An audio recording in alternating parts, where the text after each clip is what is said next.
Mañana del 6 de enero de 2006. La prensa del Principado de Asturias amanece con estos titulares en su edición matinal. 24 horas antes se había realizado un insólito despliegue policial en una playa a unos kilómetros de Gijón. Y entre la curiosidad y la alarma se gestó la noticia más extraña que se recuerda.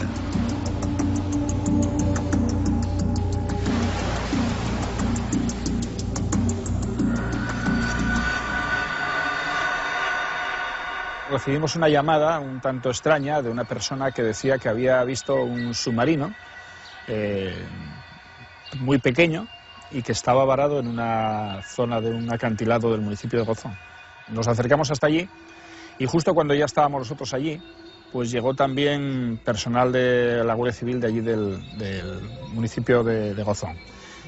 Al principio pues no teníamos ni idea de lo que se podía tratar y pensamos que se podría tratar de algún captor de arenas de fondo que a veces pueden llevar los barcos arrastrando, pero después ya nos dimos cuenta que tenía unas espoletas, que tenía unas condiciones totalmente anómalas para lo que era un captor de fondo, por supuesto. Todo lo que se pierde por el Cantábrico, que el viento empuja hacia la costa, aquí termina llegando al museo. En el Museo Marítimo de Asturias, además de las naves, los aparejos y las artes que acompañan al oficio, existe una sección que no conoce nadie porque no se visita. Los fondos albergan la mayor colección de cosas inverosímiles arrojadas por el mar. Es la sección de inclasificables. Llegó al banco flotante, yo recuerdo vagamente, alguien la sacó al muelle y allí se debatió, alguien dijo, bueno, pues vamos a llevar al museo. Al museo nunca llegó, porque alguien, no sé si con buen criterio o porque había alguna autoridad marina, pues decidió que tenía que llevar otro conducto, a decir, reglamentario, a hacer un acta de hallazgo y demás, y el museo nunca llegó. Ni sé de qué dimensiones, ni qué categoría. Se dijo que era de origen americano, pero no sé nada del tema. No sé si forma parte de algún expediente que terminó en secreto por algunos motivos, pero desconozco totalmente el tema. Acompañados por el director, descubrimos algunas piezas como esta mandíbula de ballena franca ya extinta o la matrícula de un barco cuyo destino se desconoce. En las estanterías se amontonan cientos de boyas, algunas son centenarias, otras un alarde de tecnología, como esta de medición oceanográfica que llegó a las playas de Luanco en los 90. Al abrirla, descubrieron todo un dispositivo electrónico para informar sobre las corrientes y la temperatura del agua. Nadie sabe de dónde vino. Aquí, cada objeto tiene su historia, pero la del pequeño submarino espía, no. Medía 2 metros de largo por 1,5 metros de ancho. Tenía alerones estabilizadores en cola y 2 ventanucos en los costados. Además, presentaba una placa identificativa con el nombre US Navy y un código alfanumérico. Nadie sabía a qué se enfrentaban. Me acuerdo que no querían que la gente se acercara demasiado. En aquel momento no sabían lo que era realmente. Parecía un torpedo, pero en aquel momento no se sabía y bueno, yo de momento tampoco lo sé, a día de hoy. Llegaron los guardias civiles, se tiraron al mar, estuvieron investigando por abajo por si había algún peligro y la decisión fue pues remolcarlo hacia el museo. La Guardia Civil lo que hizo fue cercar la zona para que los curiosos no se acercasen y posteriormente después, gracias a una embarcación de la Guardia Civil también, del Servicio Marítimo, pues se trasladó hasta el puerto hasta Gijón. Y después ya realmente creo que se podría haber hecho cargo de ella, pues bien o la autoridad marina o alguien competente del propio ejército. No sé en realidad después cuál fue el fin último. En el museo creo que los entregó, por eso ya hablo a nivel de calle, a la Comandancia Marítima de Gijón. Sé que debieron abrir algún tipo de expediente y por lo que a mí se me comenta, pero vuelvo a decir lo mismo a nivel de calle, no tengo confirmación oficial, que se habló con la embajada de Estados Unidos porque traía algo así como USA Army o algo de parecido, ¿no? La embajada dijo que, bueno, que ya vería a ver si tal, dio largas y nunca más se supo de eso. Sé que hay algún expediente en la Comandancia Marina y que lo llevaron y está custodiado en una nave del museo por la Guardia Civil del Mar. Es todo lo que puedo decir sobre el tema. Es un tema un poco extraño porque nunca más se supo del tema. No, eso que sería algo de la guerra, que a ver si explotaba. La gente hablaba, bueno, cuando aparece algo así, la gente se tira ya, bueno, a ver qué va a pasar aquí, una bomba, cualquier cosa. No, más que pánico, curiosidad. Y yo creo que más que explotar, yo creo que podría ser pues, si tenía algún tipo de radiactividad o algún tipo de eso que pudiese afectar. Yo creo que militar, no sé si secreto o no, pero obviamente científico podría ser. No digo que no, pero yo creo que sería más bien militar. Han pasado ya más de 5 años y la noticia pareció llevársela el olvido. En la zona todos lo recuerdan, pero nadie sabe qué pasó con el extraño objeto que varó en la playa de Gozón la noche de Reyes de 2006. La prensa no volvió a hacerse eco del desenlace. A día de hoy, las respuestas las tiene el ejército. El asunto continúa siendo un enigma.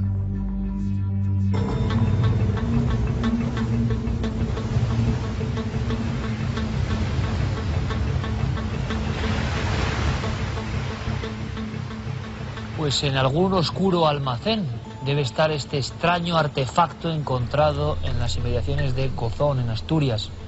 Como pasa con tantas cosas importantes, ¿no? En algún archivador, en algún almacén, desde luego lejos del público. Nuestro compañero Luis Álvarez, desde luego, también se encontró, hay que decirlo, con miedo, con mucha gente que iba a hablar y que luego selló su boca. En fin, estos artilugios desconocidos bajo el top secret siguen generando curiosísimas reacciones que también ustedes deben conocer. ¿Han pasado más cosas así en España? Pues sí, y en el mar. Por ejemplo, me estoy acordando ahora mismo de la recuperación de las bombas del desastre de Palomares, enero 1966.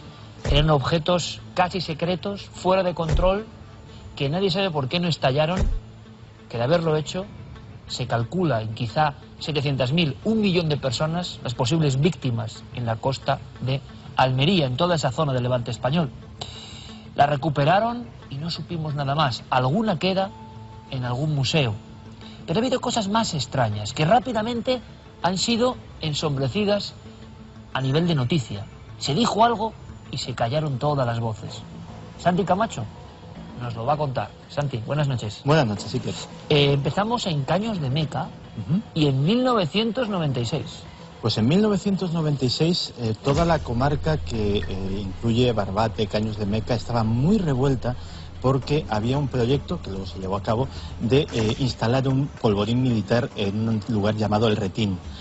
Eso provocó una serie de manifestaciones populares y los responsables de Izquierda Unida detectaron en esas manifestaciones que había un rumor entre la gente de que algo extraño estaban haciendo los militares, o vaya usted a saber quién, porque en Caños de Meca, localidad conocida por sus maravillosas playas en toda España, algo se había estrellado, habían llegado unos militares americanos y con mucha prisa y sin pedir permiso a nadie lo habían recogido. Nadie podía dar razón. Se decía que era una especie de objeto triangular, ni muy grande ni muy pequeño. ¿Se había precipitado? Sí, se había precipitado, había venido volando prácticamente siguiendo la línea de la costa, había hecho un extraño giro y allí había caído. Y se hablaba de un objeto negro triangular que había sido incluso recogido por un helicóptero con gran despliegue, se supone que de la vecina base de Rota. Y bueno, eso llamó la atención a estos responsables de Izquierda Unida hasta el punto de que el diputado Willy Meyer, que entonces tenía suerte de diputado en esa formación, hizo una interpelación parlamentaria al gobierno preguntando por este asunto. La respuesta fue negativa. No, ni el gobierno, ni nuestros aliados de la OTAN, ni los norteamericanos en la base de Rota han llevado a cabo ningún tipo de operación de este tipo, ni se ha perdido ninguna aeronave, ni ningún objeto no tripulado, ni nada por el estilo. El problema es que al poco tiempo aparecieron unas fotos.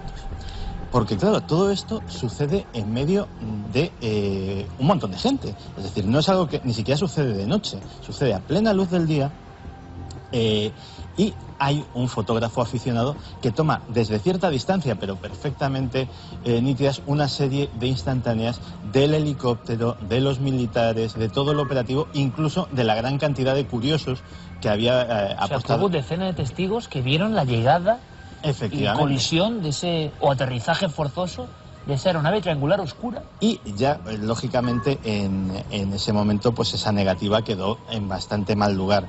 La versión más o menos oficial es que se trataba de algún prototipo de un aparato no tripulado, de lo que se llama ahora un dron.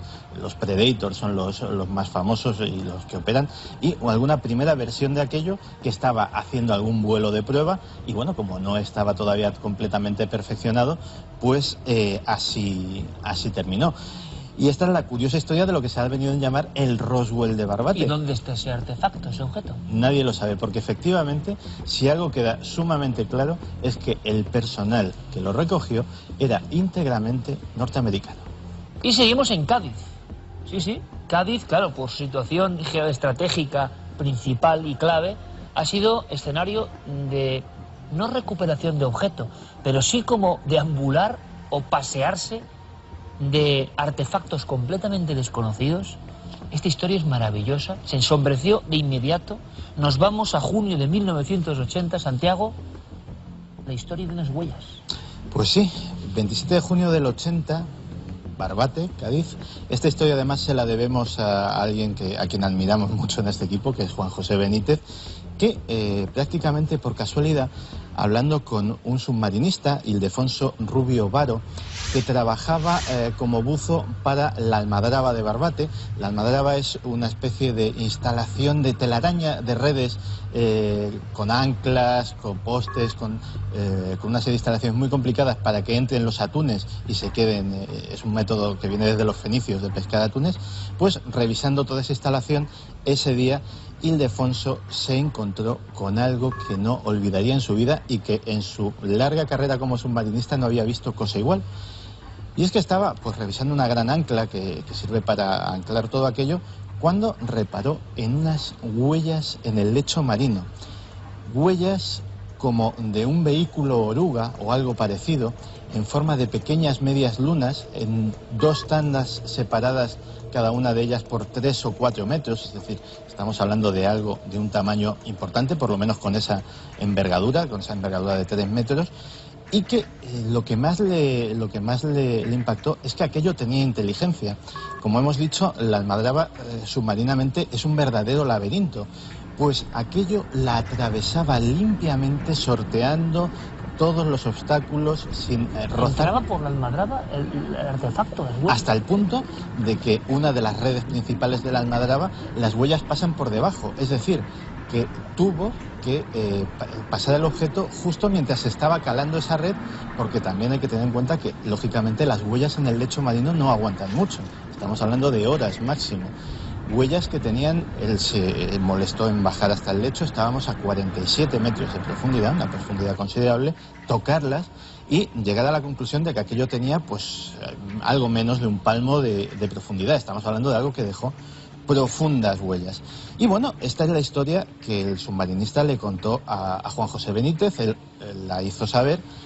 Y ya sabes cómo es el mundillo ufológico de la astronomía, automáticamente surgió una polémica entre grupos ufológicos, Juan José Benítez. Dices ufológico, Santi, para explicarnos, porque el asunto por parte de JJ Benítez, periodísticamente, fue interpretado como OSNI, objeto submarino no identificado, que es lo que es, pero con la eterna historia, no sé si legendario o no, de que los ovnis no solo se ven en los cielos, sino que pueden ser artilugios que van bajo el agua. Y en este caso no había prueba del delito, ¿no? Y realmente no andaba tan errado. Realmente lo que dice Juan José Benítez en su crónica original es que es inexplicable y asombroso, pero tampoco se mete en ningún tipo de especulación. Desde luego, si hubiese dicho OSNI, no hubiese estado descaminado, porque, traduciéndolo literalmente, objeto submarino y no identificado era lo que fuera que dejase esas huellas. Pero desde, digamos, los sectores más racionales de la ufología, automáticamente, en una batalla que ya estaba abierta desde hacía tiempo por otros asuntos, pues empezaron a decir que aquello era fruto de la exageración, que podría haber sido algún tipo de animal, que podría haber sido un fenómeno natural, o incluso que no estaría descaminada la hipótesis de no ser porque las huellas justo no coincidían, pero puede tratarse de otro tipo de lo mismo, un tipo de carro submarino soviético, concretamente uno de la llamada clase Argus. Los carros submarinos soviéticos es un vehículo muy poco conocido, que lo utilizaban, no hay constancia de que lo utilizasen en el Mediterráneo o en la zona del Estrecho, pero sí en el Mar del Norte, en Noruega, para precisamente espiar instalaciones de la OTAN. Eran tanquecitos submarinos que estaban preparados para profundidades de hasta 100 metros, los cuales pues iban no con orugas, pero sí con unas ruedas dentadas que iban efectivamente arañando poco a poco la superficie y que tenían toda clase de sensores para registrar el paso de los submarinos nucleares, las comunicaciones, etcétera, etcétera. Oficialmente nunca se supo nada, Santi. Oficialmente jamás se ha sabido nada y lo único que sabemos es que aquello, fuera lo que fuese, se alejaba, de hecho siguió las huellas durante un buen trecho hasta que la prudencia le indicó que ya era momento de volverse, se alejaba de la zona de la Almadraba en dirección oeste-este y nunca más se supo. Bueno, ahora si imaginamos o trazamos un mapa de nuestro país, de pronto encontramos en la costa asturiana artefacto desconocido, quizá para alguno radiactivo, oculto. En Caños de Meca, la caída o aterrizaje forzoso de un gran triángulo extraño, asombroso, sin marcas ni ningún tipo de señales y que nos recuerda, pero vamos, como un calco, aquellas filmaciones y fotografías de lo que se llamó Gran Oleada Belga en Bélgica. De repente miles de personas obtienen algunas de las mejores imágenes de ovnis, entre comillas, de estos triángulos con focos. Se habló de aviones espía o de auténticos ovnis para algunos, pero es como, digo, una especie de copia o de hermano de estos aparecido. ¿Qué hacía ahí? Y encima, si nos metemos bajo el agua, quizá un artilugio secreto soviético rondándonos. ¿Cómo podemos terminar? Pues sabiendo que esto ocurre desde hace mucho tiempo. En el año 54, en otro lugar estratégico, la frontera entre la provincia de Guipúzcoa y Francia, muy cerca de Irún, en los altos de Gainchurizqueta, año 54, un obrero de la construcción, Juan Martínez Portolés, está trabajando en la construcción de una especie de viviendas de protección, va con su bicicleta, es la amanecida, y asegura ante su patrón y ante los asombrados compañeros de cuadrilla de trabajadores que acaba de ver un artefacto parecido a un rectángulo luminoso con un zumbido muy especial y que le aterró. En un lateral de la carretera, embarrada en aquel momento, había descendido, tomado tierra, para después desaparecer a gran velocidad, como hizo él, que realmente por el miedo lógico salió corriendo. Se publicaron unas fotos que ustedes están viendo, unas fotografías en toda la prensa del norte de España, porque convenció a los compañeros para llegar a este lugar del aterrizaje de ese artefacto desconocido y muy luminoso, muy potente. Allí se encontraron unas pisadas de gran tamaño, extraordinario, no parecían humanas, y luego unas piezas, una especie de piezas oscuras, una especie también de muelles que se extendían muchísimo, envueltos en una grasa, que no pudieron identificar y que también la explicación, un año después, era: están en algún almacén perdido. Portolés estaba convencido de que aquello era una nave que venía de otro mundo. Hasta la próxima, Santi. Hasta la próxima, Iker. Vean, recuérdenlo, este sería el ranking. Lo hemos imaginado con nuestro equipo de grafismo de alguna forma. Muchos de los objetos podrían ser exactamente así. Prototipos secretos o venidos de otros mundos, quién sabe.